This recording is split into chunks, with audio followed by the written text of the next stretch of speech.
Hi, it's Mark Rhodes here, author of Think Your Way to Success and How to Talk to Absolutely Anyone.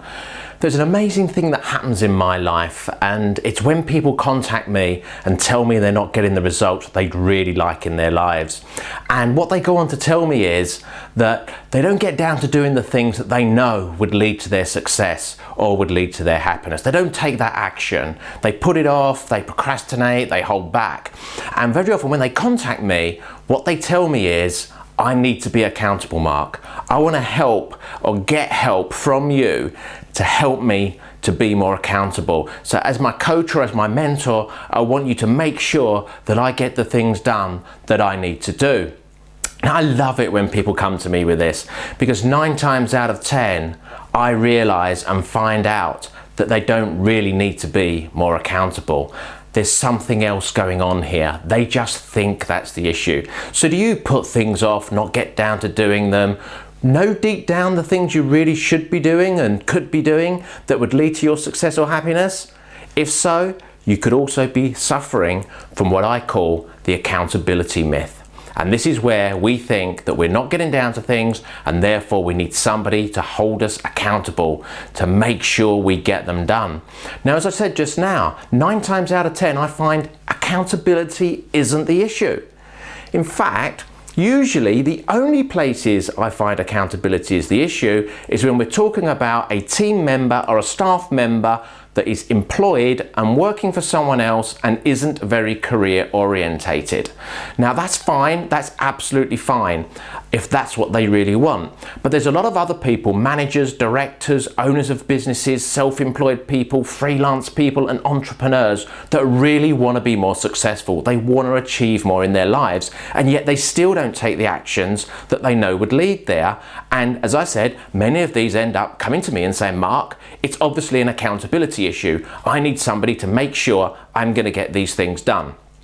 Now, what I find out is, as I say, in 9 times out of 10, it's not an accountability issue. What it is quite simply, they don't have a big enough goal or dream or visualization in their mind that excites them on a daily basis, that when they think about it, they think, wow, that's going to be so fantastic when my life is like that. When I'm living the life of my dreams, it's going to be fantastic. They don't think like that. They may have a goal, but they don't think about it every day. And they may have a goal, and even if they think about it every day, it's not a big enough goal, or they don't think about it in a way that inspires them to take that action. Because I've found time and time again, and I know from myself, when I've got a compelling dream, a compelling goal for the future, I'm doing something I love, I'm up every morning, 5 a.m. and I'm at it. You can't hold me back from taking action. So if you're not taking the actions, then there's a good chance that you don't have an accountability issue, but you have the issue that you've not set yourself a big enough goal, or you don't believe in that goal, or you're not thinking about that goal on a daily basis that inspires you to take action. Because we'll do anything in life if we've got a good enough reason. So if you believe that dream and that goal is coming for you, you're going to take the action that's needed and you're going to push past. Now, there's some other things that can come into play, of course, beliefs, things that hold us back, fear, lack of confidence. But the first step is to think about your goals on a daily basis, your dream life, and how fantastic that's going to be when you're living that life. That's the first step to do every day, and think about it in that way. Now, I'm going to cover off in a future episode how to think about your dream life such that it makes the magic happen, and why and how that happens. It actually changes the way your mind works. It changes the way your mind works, it changes the way you feel, and it changes your motivation to action. And of course, we'll also cover off the things that hold us back. So until next time, go out, think about every day your dream life, your goal, your visualization, how great it's going to be. Do that every day. Don't miss a day.